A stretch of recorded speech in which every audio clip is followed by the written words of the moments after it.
Hi hello welcome back to my Neethu ചാനലിലെ പുതിയൊരു വ്ലോഗിലേക്ക് എല്ലാവർക്കും സ്വാഗതം. അപ്പോൾ ആദ്യമായിട്ട് എൻ്റെ ചാനൽ കാണുന്നവർ സബ്സ്ക്രൈബ് ചെയ്യുക, ലൈക്ക് ചെയ്യുക, ഷെയർ ചെയ്യുക, ഹൈപ്പ് ചെയ്യുക, ഇതൊന്നും ചെയ്യാൻ ആരും മറക്കരുത്. അപ്പോൾ ഇന്ന് ഞാൻ പറയുന്ന വിഷയം ലൈവിനെ കുറിച്ചാണ്. എക്സ്പീരിയൻസ് ആയിട്ടുള്ള കാര്യം മാത്രമേ ഞാൻ പറയുള്ളൂ, അല്ലാതെ എനിക്ക് കൂടുതൽ കാര്യങ്ങളൊന്നും പറയാൻ അറിയില്ല. അപ്പോൾ എനിക്കിതുവരെയുള്ള എക്സ്പീരിയൻസ് വെച്ചിട്ട് ലൈവിനെ കുറിച്ചാണ് ഞാനിപ്പോൾ പറയാൻ പോകുന്നത്. ലൈവ് എന്ന് പറഞ്ഞാൽ നമ്മളെ യൂട്യൂബ് ചാനലിൽ പറയുന്നത് ഒരു 50 സബ്സ്ക്രൈബേഴ്സ് ആയി കഴിഞ്ഞാൽ നമുക്ക് ലൈവ് ചെയ്യാൻ പറ്റും എന്നാണ്. 50 സബ്സ്ക്രൈബേഴ്സ് ആയി കഴിഞ്ഞാലും ചിലർക്ക് ലൈവ് ആക്റ്റീവ് ആവാതിരിപ്പുണ്ട്. അപ്പോൾ അത് ചിലപ്പോൾ 60 സബ്, 70 സബ്, 100 സബ്ബൊക്കെ ആയിട്ടായിരിക്കാം ചിലപ്പം പറ്റുന്നത്. ചിലപ്പം ചില സാങ്കേതിക കാരണങ്ങളാൽ എന്തെങ്കിലും പ്രശ്നങ്ങൾ വരുമ്പോഴും ലൈവ് 50 സബിന് ശേഷം ചെയ്യാൻ പറ്റാതെ വരുന്ന ആൾക്കാരുണ്ട്. അങ്ങനെയുള്ളവരാരും വിഷമിക്കേണ്ട ഒരു കാര്യമില്ല.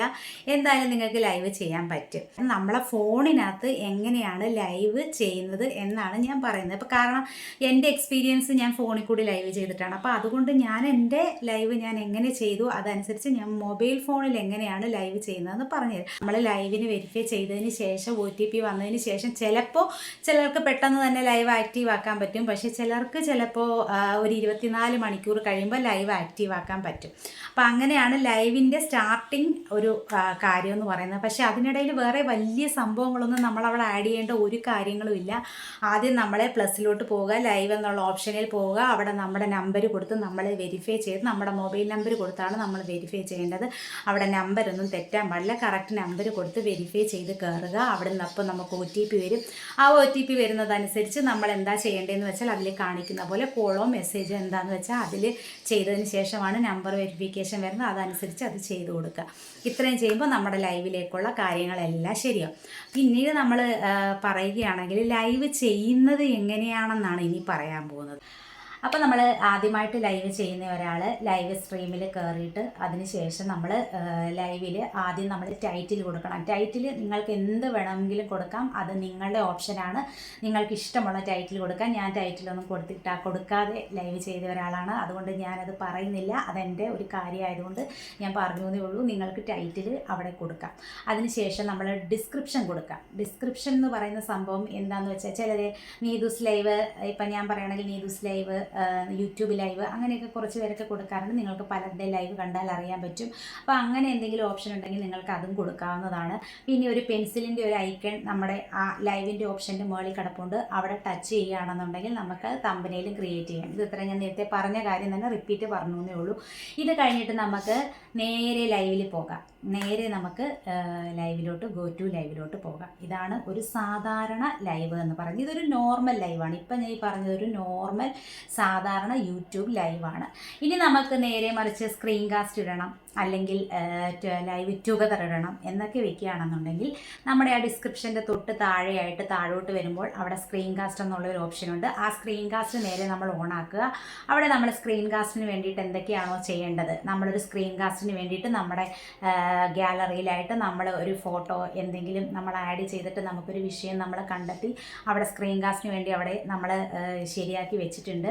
ആ ഒരു സംഭവം നമ്മളവിടെ എടുത്ത് വയ്ക്കുന്നു. അത് നമ്മൾ ആ സ്ക്രീനിൽ തന്നെ മായാതെ ഇങ്ങനെ വെച്ചിട്ട് ചെറിയൊരു ഇതിൽ നമ്മളെ പിക്ചർ കാണും. സ്ക്രീൻ കാസ്റ്റ് ചെയ്യുന്നവർ പ്രത്യേകമായിട്ട് ശ്രദ്ധിക്കേണ്ട ഒരു കാര്യം, സ്ക്രീൻ കാസ്റ്റ് ചെയ്യുമ്പോൾ ഒരിക്കലും നിങ്ങൾ മ്യൂട്ടാക്കി വെക്കരുത്. സ്ക്രീൻ കാസ്റ്റ് ചെയ്യുമ്പോൾ മ്യൂട്ടാക്കി വെക്കുകയാണെങ്കിൽ അതിൻ്റെ വാച്ച് അവർ നിങ്ങൾക്ക് ഒരിക്കലും കിട്ടുകയില്ല. ചിലരൊക്കെ ഭാഗ്യം കൊണ്ട് സ്ക്രീൻ കാസ്റ്റ് ചെയ്ത് മുന്നോട്ട് പോയിട്ടുള്ള ആൾക്കാരുണ്ടാവാം. പക്ഷേ എന്നാലും ഒരു 95% ഞാൻ പറയുകയാണ്, സ്ക്രീൻ കാസ്റ്റ് ലൈവ് ചെയ്യുമ്പോൾ ഒരുപാട് കാര്യങ്ങൾ ശ്രദ്ധിച്ച് വേണം ചെയ്യാൻ.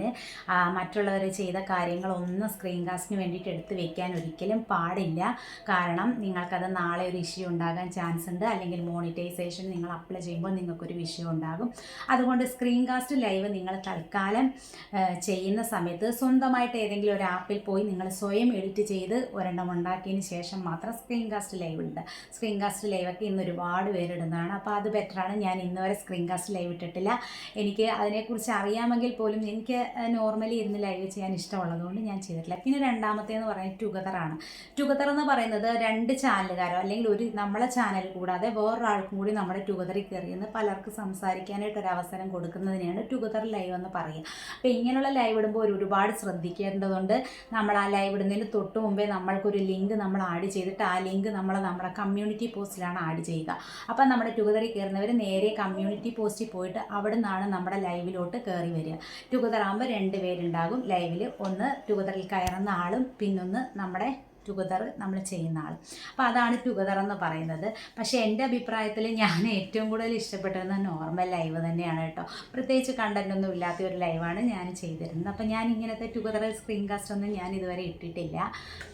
അങ്ങനെയാണ് നമ്മൾ ലൈവ് ചെയ്യുക. പിന്നെ ഇത് കൂടാതെ ഇതൊക്കെ മോണിറ്റൈസേഷൻ ആകാത്തവർക്ക് വേണ്ടിയാണ്. ഇത്രയും കാര്യങ്ങൾ മാത്രം അവർ ലൈവിന് വേണ്ടി ചെയ്താൽ മതി. പക്ഷെ മോണിറ്റൈസേഷൻ ആയ ഒരു വ്യക്തി ലൈവ് ചെയ്യുമ്പോൾ ഉറപ്പായിട്ടും ഈ ഓപ്ഷനൊക്കെ മാത്രമല്ലാതെ ഇതിൻ്റെ ഏറ്റവും താഴെയായിട്ട് നമുക്ക് ഒരു ഏണിൻ്റെ ഐക്കണുണ്ട്. ആ ഏണിൻ്റെ ഐക്കണിൽ പോയിട്ട് അത് നമ്മൾ ഓണാക്കി കൊടുക്കണം. അല്ലെന്നുണ്ടെങ്കിൽ നമ്മളെ ഈ ലൈവ് ചെയ്യുമ്പോഴുള്ള ആഡ്സുകളൊക്കെ ഇപ്പം ആഡ്സൊക്കെ വരാറുണ്ട്. അപ്പോൾ ഏണിൻ്റെ അത് ഓണാക്കിയില്ല എന്നുണ്ടെങ്കിൽ ചിലരുണ്ടാവും ലൈവ് ചെയ്യുന്നതിന് മുന്നേ ലൈവ് അൺലിസ്റ്റ് വെച്ചിട്ടായിരിക്കുക ലൈവ് ചെയ്യുന്നത്, പിന്നെ പബ്ലിക്കിലാക്കുന്ന ആൾക്കാരുണ്ട്. അപ്പം നമ്മളെപ്പോഴും മോണിറ്റൈസേഷൻ ആയ ആൾക്കാരാണെങ്കിൽ ലൈവ് ചെയ്യുന്നതിന് മുന്നേ തന്നെ മോണിറ്റൈസേഷൻ ഓണാക്കി വെച്ചിട്ട് തന്നെ ലൈവ് ചെയ്യണം. അപ്പം എനിക്കറിയാവുന്ന ലൈവിനെ കുറിച്ചുള്ള കുറച്ച് കാര്യങ്ങൾ ഇതൊക്കെയാണ്.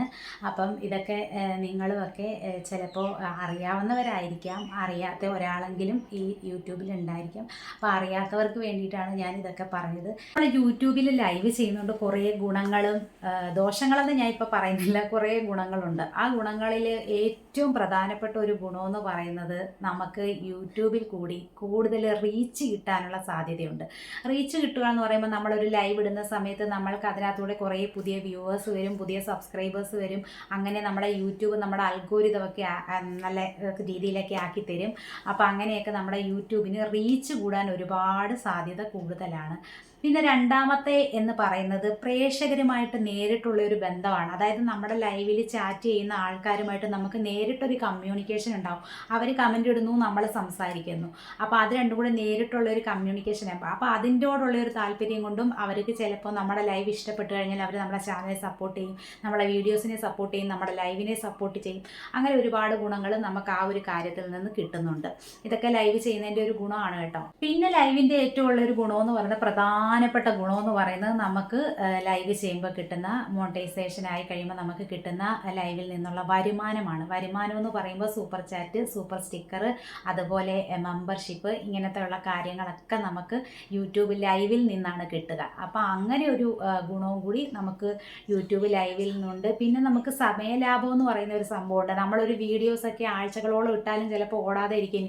പുതിയതായിട്ടുള്ള യൂട്യൂബേഴ്സിൻ്റെ അടുത്താണ് ഇത് പ്രധാനമായിട്ടും പറയുന്നത്. നമുക്ക് വീഡിയോസ് ഒന്നും ഓടാതെ ഇരിക്കും. പക്ഷേ നമുക്ക് ഏറ്റവും കൂടുതൽ സമയലാഭം കൊണ്ടും അല്ലെങ്കിൽ നമുക്ക് കാലങ്ങൾ എടുക്കുന്നതിനേക്കാൾ മുന്നേ നമ്മുടെ ചാനൽ മോണിറ്റൈസേഷൻ ആക്കി എടുക്കാൻ വേണ്ടിയിട്ട് നമുക്ക് ലൈവ് കൊണ്ട് പ്രധാനമായിട്ട്. അപ്പോൾ ഈ 4 ഗുണങ്ങളാണ് നമ്മൾ യൂട്യൂബ് ലൈവിൽ കൂടി നമുക്ക് കിട്ടുക. അപ്പോൾ ഇങ്ങനത്തെ കാര്യങ്ങളൊക്കെ നമ്മൾക്ക് യൂട്യൂബിൻ്റെ ലൈവിൽ നിന്ന് കിട്ടുന്ന ഗുണങ്ങളാണ് കേട്ടോ. നമുക്ക് കുറച്ച് ഗുണങ്ങൾ പറഞ്ഞതിൻ്റെ കൂടെ തന്നെ കുറച്ച് ദോഷങ്ങളുണ്ട്. ദോഷങ്ങളെന്ന് പറഞ്ഞാൽ അത്ര വലിയ സംഭവങ്ങളല്ലാന്ന് നിങ്ങൾ വിചാരിക്കരുത്. ദോഷങ്ങൾ ഏറ്റവും വലിയ സംഭവങ്ങൾ തന്നെയാണ് കേട്ടോ. അപ്പം ദോഷങ്ങൾ എന്താണെന്ന് വെച്ച് കഴിഞ്ഞാൽ നമ്മൾ സംസാരിച്ചു കൊണ്ടിരിക്കുന്ന ആ ഒരു സമയത്ത് നമുക്ക് പറ്റുന്ന ചില തെറ്റുകളും കുറ്റങ്ങളും ഒക്കെ നമ്മുടെ ലൈവിൽ ഉണ്ടാകാം. അങ്ങനെ പറ്റുന്ന തെറ്റുകളും കുറ്റങ്ങളും ഒക്കെ നമ്മുടെ ലൈവിൽ നിന്ന് ഒരിക്കലും നമുക്ക് ഒഴിവാക്കാൻ പറ്റില്ല. ആ ലൈവ് പ്രൈവറ്റ് ആക്കി ഇടാൻ പറ്റും, പക്ഷേ നമുക്ക് അതിൻ്റെ വാച്ച് ടൈം നല്ലത് കിട്ടുന്നതാണെങ്കിൽ ഒരിക്കലും അതൊന്നും ചെയ്യാൻ പറ്റില്ല. അതുകൊണ്ട് നമ്മൾ ലൈവ് ചെയ്യുന്ന സമയത്ത് എപ്പോഴും നല്ല രീതിയിൽ തന്നെ ലൈവ് ചെയ്ത് പോവുക. അതാണ്. അങ്ങനെ ചെയ്തില്ലെങ്കിൽ അതൊരു ദോഷമായിട്ട് തന്നെ അതിൻ്റെ ഒരു അടിസ്ഥാനം, അതായത് ഒരു ലൈവിൻ്റെ ഏറ്റവും നല്ലൊരു അടിസ്ഥാനം എന്ന് പറയുന്നത് അതാണ്. അത് ലൈവിനെ ദോഷകരമായി ബാധിക്കും. അതുപോലെ തന്നെ നമ്മുടെ മറ്റൊരു ദോഷം എന്ന് പറയുന്നത് നമ്മുടെ ഇൻ്റർനെറ്റിൻ്റെ ക്വാളിറ്റിയാണ്. ആ ക്വാളിറ്റി എപ്പോഴും നല്ലവണ്ണം തന്നെ ഇരിക്കണം. നമുക്ക് ലൈവിൻ്റെ ക്വാളിറ്റി എന്ന് പറയുന്ന സംഭവം ഇല്ലെങ്കിൽ നമുക്ക് ലൈവ് ചെയ്യാൻ പറ്റില്ല. അപ്പോൾ ആ ക്വാളിറ്റി നഷ്ടപ്പെടുക എന്ന് പറഞ്ഞാൽ ലൈവ് കട്ടായി പോവുകയോ അല്ലെങ്കിൽ സ്റ്റക്കായി പോവുകയൊക്കെ ചെയ്യും. അപ്പോൾ അവിടെ ഇരിക്കുന്ന പ്രേക്ഷകർ നമ്മളെ ലൈവ് കാണാതെ ഇറങ്ങിപ്പോവും. അത് നമുക്ക് വലിയൊരു നഷ്ടം തന്നെ ഉണ്ടാക്കും. അതും ഒരു ദോഷഫലമാണ്. അപ്പോൾ എപ്പോഴും നമ്മുടെ നെറ്റ്വർക്കിൻ്റെ ക്വാളിറ്റി ഓക്കെ ആക്കി വെക്കുക. പിന്നെ അടുത്തതായിട്ടെന്ന് പറയുന്നത് നമ്മുടെ ലൈവിൽ വരുന്ന മോശം കമൻറ്റുകളാണ് കേട്ടോ. അതിനുവേണ്ടി ചെയ്യേണ്ടതെന്ന് പറഞ്ഞാൽ നമുക്ക് യൂട്യൂബ് തന്നെ ഒരു ഓപ്ഷൻ തന്നിട്ടുണ്ട്, ടൈം ഔട്ട് എന്ന് പറഞ്ഞിട്ട്. അവർ നമ്മൾ ടൈം ഔട്ട് എടുത്ത് കൊടുത്ത് പറഞ്ഞു വിടുക. അതായിരിക്കും നമ്മുടെ ചാനലിന് എപ്പോഴും നല്ല കാര്യം.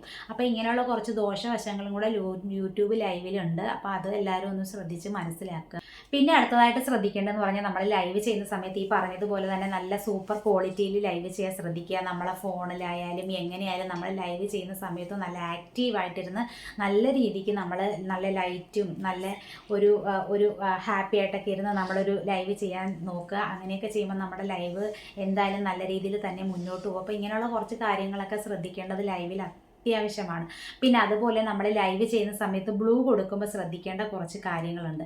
ബ്ലൂ കൊടുക്കുമ്പോൾ ശ്രദ്ധിക്കേണ്ട കാര്യങ്ങൾ എപ്പോഴും നമ്മുടെ ലൈവിൽ ഒരു 2 മോഡറേറ്റർ ആയിട്ടാണ് നമ്മളെ ലൈവിൽ ആക്റ്റീവായിട്ട് നമ്മൾ നിർത്തപ്പെടുന്നത്. അതാണ് ബ്ലൂ എന്ന് പറയുന്നത്.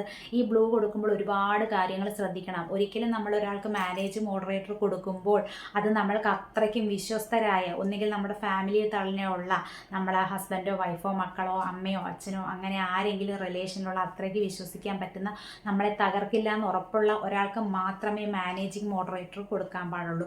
പിന്നെ രണ്ടാമത്തെ ഓപ്ഷൻ എന്ന് പറയുന്നത് സ്റ്റാൻഡേർഡ് മോഡറേറ്ററാണ്. അത് നമുക്ക് വിശ്വസിക്കാവുന്ന ആളുകൾക്ക് കൊടുക്കാം. കാരണം ഈ മോഡറേറ്റർ എപ്പോഴും ലൈവിൽ കൊടുക്കുന്നതെന്ന് പറയുന്നത് നമ്മൾ അവരുടെ, അതായത് നമ്മുടെ ചാനലിൻ്റെ ഒരു നിലനിൽപ്പിന് വേണ്ടിയിട്ടാണ്. കാരണം നമ്മുടെ ചാനലിനെ സപ്പോർട്ട് ചെയ്യാനുള്ള ആൾക്കാർ നമ്മുടെ ലൈവിൽ വന്നിരുന്നിട്ട് പലരും അങ്ങോട്ടും ഇങ്ങോട്ടും സപ്പോർട്ട് വാങ്ങിക്കാറുണ്ട്. അതിന് വേണ്ടിയിട്ട് നമ്മൾ ബ്ലൂ യൂസ് ചെയ്തിട്ട് അവരെ കൊണ്ട് സപ്പോർട്ട് ചെയ്യിപ്പിക്കാൻ പറ്റും. പിന്നെ ഇതുകൂടാതെ ഒരു ഉപകാരം എന്ന് പറഞ്ഞാൽ നമ്മുടെ ലൈവിൽ എപ്പോഴായാലും മോശം കമൻറ്റ് വരാൻ സാധ്യത കൂടുതലാണ്. അപ്പോൾ അങ്ങനെ ഒരു മോശം കമൻറ്റ് വരുവാണെന്നുണ്ടെങ്കിൽ ആ കമൻറ്റുകളെ ഡിലീറ്റ് ആക്കി കളയാൻ വേണ്ടിയിട്ടും അവർക്ക് ടൈം ഔട്ട് കൊടുക്കാൻ വേണ്ടിയിട്ട് ഈ ബ്ലൂ എന്ന് പറയുന്നത് ഒരുപാട് ഉപകാരപ്രദമാണ്. അപ്പം നമ്മളെപ്പോഴും വിശ്വസിക്കാൻ പറ്റുന്നവർക്ക് മാത്രം ബ്ലൂ കൊടുക്കുക. ബ്ലൂ എന്ന് പറയുന്നത് ഒരിക്കലും ഒരു ചാനലിനെയും ബാധിക്കുന്ന ഒരു കാര്യമല്ല. പക്ഷെ കൊടുക്കുന്നത് ആർക്കാണോ എങ്ങനെയാണോ അവർക്ക് നമ്മളിലുള്ള വിശ്വാസം, നമുക്ക് അവരിലുള്ള വിശ്വാസം, അത് കണക്കെടുത്ത് മാത്രമേ ബ്ലൂ കൊടുക്കാൻ പാടുള്ളൂ. എനിക്ക് എപ്പോഴും കുറഞ്ഞ അളവിൽ ബ്ലൂ കൊടുക്കുന്നതായിരിക്കും ഏറ്റവും നമ്മുടെ ലൈവിന് നല്ലത്. അപ്പോൾ ഇങ്ങനെയൊക്കെയാണ് നമ്മുടെ ലൈവിലെ കാര്യങ്ങളൊക്കെ. ഇനി ആർക്കെങ്കിലും എന്തെങ്കിലും ഡൗട്ട് ഉണ്ടെങ്കിൽ ഒന്ന് ചോദിക്കാമെങ്കിൽ ഞാൻ അടുത്ത വീഡിയോയിൽ അത് ആഡ് ചെയ്യുന്നതായിരിക്കും. ഇപ്പോൾ ലൈവിനെ കുറിച്ച് ചോദിച്ച ആൾക്ക് വേണ്ടിയിട്ടാണ് ഞാനിത് ഇങ്ങനെ ഒരു വീഡിയോ ഇട്ടിരിക്കുന്നത്. അപ്പം എല്ലാവരും വീഡിയോ ഒക്കെ കാണുക. ഇതുവരെ ചാനൽ കൂട്ടാക്കാത്തവരെല്ലാവരും ഒന്ന് ചാനൽ കൂട്ടാക്കി ഹൈപ്പ് ലൈക്കും കമൻറ്റും ഒക്കെ ചെയ്ത് കൂടെ പോരുക. അപ്പോൾ എല്ലാവർക്കും ടാറ്റ, ബൈ ബൈ. നെക്സ്റ്റ് വീഡിയോയിൽ കാണാം.